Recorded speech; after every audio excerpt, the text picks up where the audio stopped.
It's Beverages with Brad. Welcome to Beverages with Brad. I'm here with my guest, Steve Donovan. I don't have a beverage. Donovan.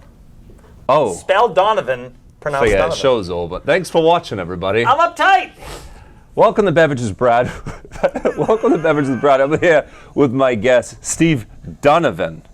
Yeah, it's not pretend. That's how you pronounce my name. But Donovan. Donovan, yeah. And I've never called you that, and you've never corrected me until on tape. Well, it was always right before the show. And I'm like, you know what? You've got a lot on your mind. And you But said... this is history. We're recording this. And all right, so he correctly pointed out I'm drinking a beverage and he's not. I have nothing.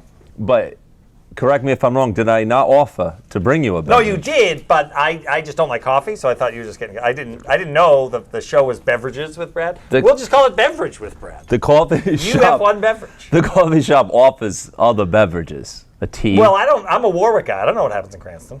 They have like water, for example.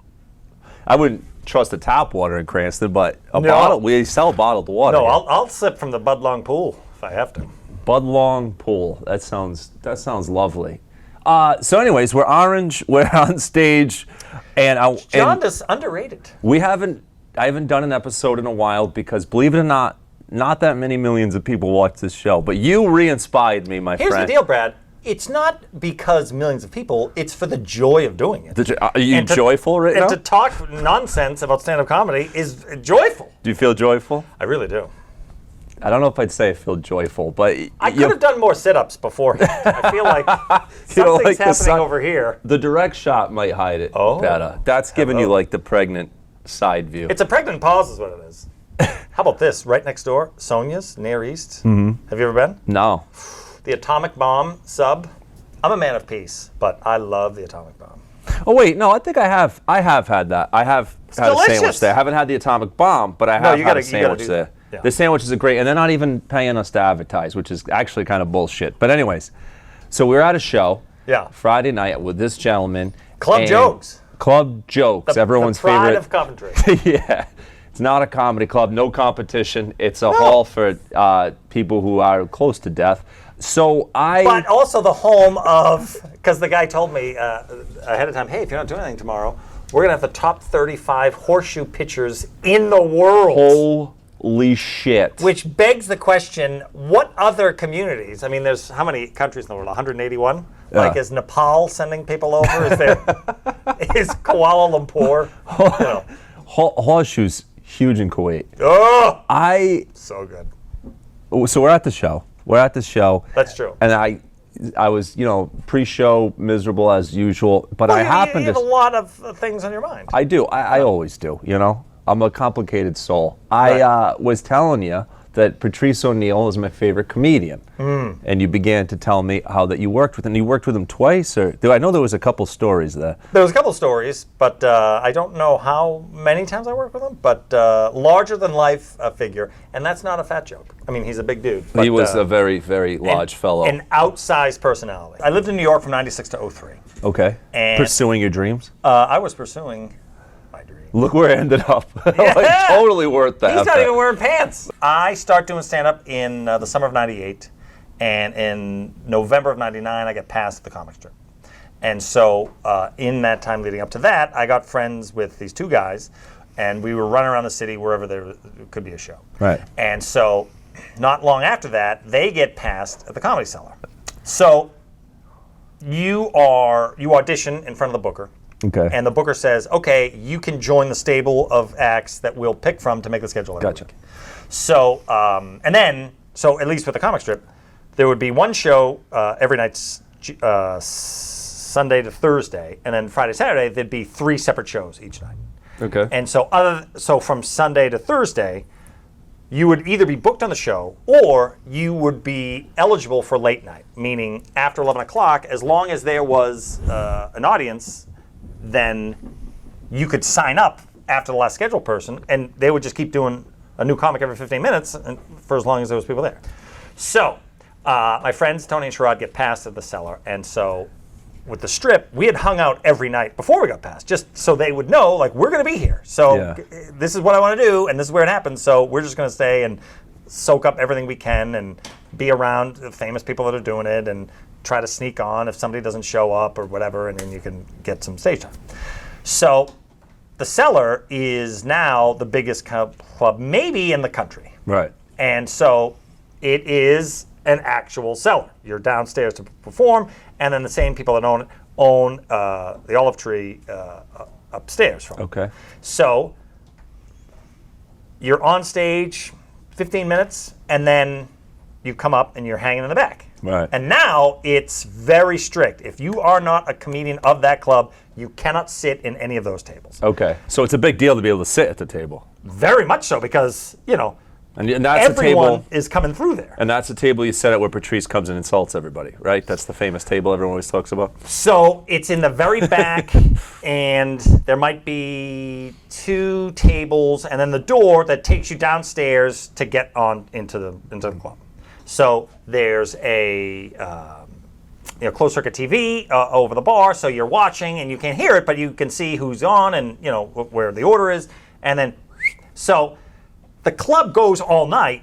You're only on for 15 minutes, so the hang is the far. That's the highlight. That's the highlight, because everyone is breaking everybody's balls, and comics are vicious, mean-spirited, Assholes. Yeah. very petty, competitive, take pleasure. Like, if you do poorly on stage and the crowd is silent, there's 4 or 5 comedians in the back just dying with laughter. They want to remind you of how bad you are. Absolutely loving it. Yeah. And so there's a dynamic, probably as long as comedians have been around, of let's just make fun of everyone and each other and, hug. Right. So it's the summertime, and me and my 2 friends, now they're passed, and I'm not yet passed, but it's a group thing. And so trash talk, comedians compete about everything. Mm-hmm. And so at some point, it came up that basketball. And who's better at playing basketball? Now, these people are not health club people. Right, they're comedians. They have rampant drug use, Alcoholics. sedentary lifestyle, alcoholics, smokers, the whole bit. But trash talking, world class. And so everyone is making fun of how everyone must be a basketball player. And so things get heated to the point where, okay, bring your stuff tomorrow. Now, the Comedy Cellar is set up where, and I'm not sure how it is now, but this is 20 years ago, the Comedy Cellar goes till like 2 in the morning. Yeah. There's a show. Because the Village in New York City is packed all the time. Mm-hmm. It's the city that never sleeps. That's what I hear. Yeah. So they said, after the show tomorrow, we are going to play basketball and finally determine who's full of shit and who can actually play. Yeah. Mm-hmm. So. How confident were you in your basketball skills? Oh, confident, yeah. Yeah? Because, I played my whole life. And you were young at that point. Oh, I had a spring in my step. Like, it didn't make noise when I sat down. Like, now, either getting up or sitting down, I make noise, my body makes noise. It's a different ball game. This has happened. This hadn't happened yet, So I don't know who did, but we found a court, an outside court, among some housing projects somewhere on the island of Manhattan. Okay. Like, we don't know. I don't remember where it was. But a court was found. It's now 2:30, 3 in the morning, and we're playing basketball. And it's in the center of, there's a court right here, so there's a high-rise here, there's a high-rise here, there's a high-rise here. And comedians tend to own wherever they are. Mm-hmm. There's not a lot of meek. Right. So there's yelling, and there's all sorts of trash talk and stuff. So it was myself, my friends, Tony Sherrod, you may know these names, you may not, Artie Fuqua, Rich Voss. Oh, I know Rich Voss. Yeah. Colin Quinn, Patrice O'Neill. You got like half of Tough Crowd there. Half of Tough Crowd was there. Yeah. And it was very heated. Yeah, they really were. Patrice dunked. I still have a hard time wrapping my head around the fact, you told me that before, that Patrice could dunk, which seems scientifically impossible. The guy's... He was tall dude. 300-something pounds, probably? I know he was tall, but... Easily north of 300. Yeah. But he dunked. Oh, yeah. Oh, big time. Did he dunk on you? I would love a poster in my room of Patrice O'Neal dunking on Steve Donovan, just right in your face, like holding your head down. I would love that. I was a D&3 guy, so I was hanging around the 3-point area. You were the John Stockton of that situation. Well, I don't have health insurance of the situation, so I'm going to stay way far away. I'm making maybe $10 an hour in the most expensive city in the country. What did you do for work in the city? I first was an NBC page, and that was $10 an hour. And then I was a temp, so I worked on Wall Street. And then I was a teacher and tutor with the Princeton Review. Okay, that actually is more impressive. I probably would have been, I don't know, selling my body on the sidewalk or something. Or maybe the nuts, one of the We've already talked about you not the roasted wearing nuts. So yeah, I would have been talking about you know the nuts. roasted nuts things? Yeah. Yeah, I would have been one of those the guys. Straight nuts guy. Yeah, nuts guy. All right, so you're on the court. Everyone's talking shit. How did you play? Did you play well? I did. I didn't embarrass myself. Well, that's good. I think that's a key thing in that situation. The first barometer is: are you going to hurt yourself? Because if so, you're never going to hear the end of it. Right. And I didn't hurt myself. That's great. Fantastic. And then, and did you didn't I get embarrass shot. myself? I didn't embarrass myself. That's good. Take a three, it goes way over the backboard. No. But the biggest thing that happened was that at some point, some dude from the projects comes down with his stuff like, yo, I got a game? I got next? Yeah. Who got what are you going to next? say, I got no? next? Yeah. We all said, we're leaving. At 2 in the morning with the Tough Crowd crew. If you haven't seen Tough Crowd, it's basically like the greatest show ever.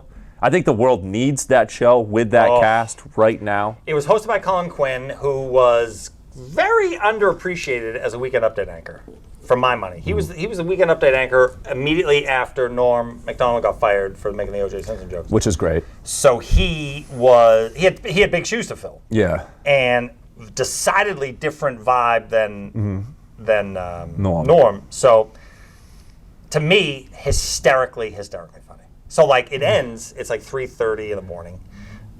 Other than that dude, everyone in New York is asleep. Right. And me, my two buddies, and Colin Quinn, who I was a huge fan of, are just walking down the street. We go to the bodega, get like a yoo-hoo, like we're all pals. So he seems like he's probably like, cause I know I asked you if Patrice, you basically said Patrice was a dick, which is kind of expected.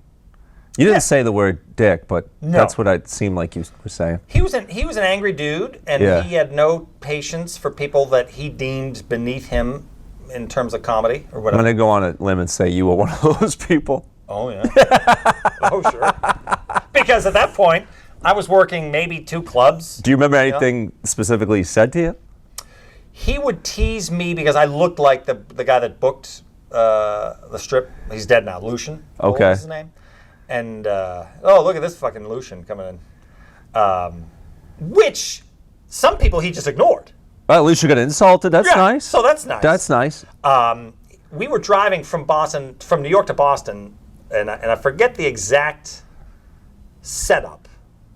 He was doing a show at the Connection, and so I gave him a ride because he grew up in Mattapan and I grew up in Malden, and alphabetically, right next door. Right. And he had me stop the car so that he could get out before the people in his neighborhood saw him get out of a car of a white guy. And he told me that. He's like, yeah, we got to pull over, money. He's like, I don't want people seeing me with you. Yeah. That's a good feeling. Yeah. I don't want people to know I was even in your car. Like, you're not worried that he'd be my Uber driver. Right. He said if you could just keep the windows down just so that even the smell gets out so that there's no trace. Yes, thank you. That's fine. That's a good Patrice story. Yeah. I like it. But I mean, Patrice was a guy that it didn't matter. He was so funny, it didn't matter that he wasn't friendly. It wouldn't make sense if he was. If you were like, he was the sweetest dude, I'd be like, what? Yeah, it wouldn't make any sense. Yeah. No, it wouldn't fit. Very much on brand. Yeah. But like he had the role in The Office. Yeah. And then came and went. Yeah. I mean, was that why didn't that last longer? They always say like he was basically just his attitude never changed, so it didn't matter if there's TV producers or whoever. He was just still a dick, so people didn't want to work with him. But that's what makes him so great. Yeah, that's why I love him. He's my favorite. Yeah. All right, so I guess that's it for Patrice. I was fascinated to hear about you getting dunked on by Patrice and insulted. That's really awesome. That's I wish, because he's my favorite comic. I wish I just had a story of him insulting me. He would have loved insulting me. I'm very easy to insult. Oh, yeah. I'm very easy to insult. One look at the. what is this? It's a Patriots guy. Yeah. Yeah. He would have torn me up. Like you think, I just feel like in the way the world is now and the culture and everything, even with this shit going on in comedy, the world needs him and guys like him right now. Like, tough crowd right now, A, would be great. B, they would probably, I don't know what channel would even allow it. Maybe HBO or something. I don't know. Everyone's so goddamn sensitive. That show did not hold back. I love it. Didn't hold back, and like a guy like Don Rickles, everyone was insulted, so there wasn't anyone that was picked on because everyone got it. Yeah, everybody gets it. And that's how it should be. Everyone should get shit on. Yeah, and there's something to the fact of if you keep someone away from that, that's almost worse. Yeah. Because we're all the same, whether you're gay or straight or black or white or trans or rich or poor or Asian or woman or whatever box someone might put you in. We're all the same. Yeah, and we all should be shit on. That's how it is. Yes. That's it. That's how it is. Verbally, not actual defecation. Yeah, well, we don't support that. At this point, if you don't understand what I mean, I don't know. If you're one of the 3 people watching this, just fucking put on something else. I don't know. There's a lot of content on the web. If you want to reach out to Brad for sales and marketing promotion techniques, he can give you his secrets. I'm very available too.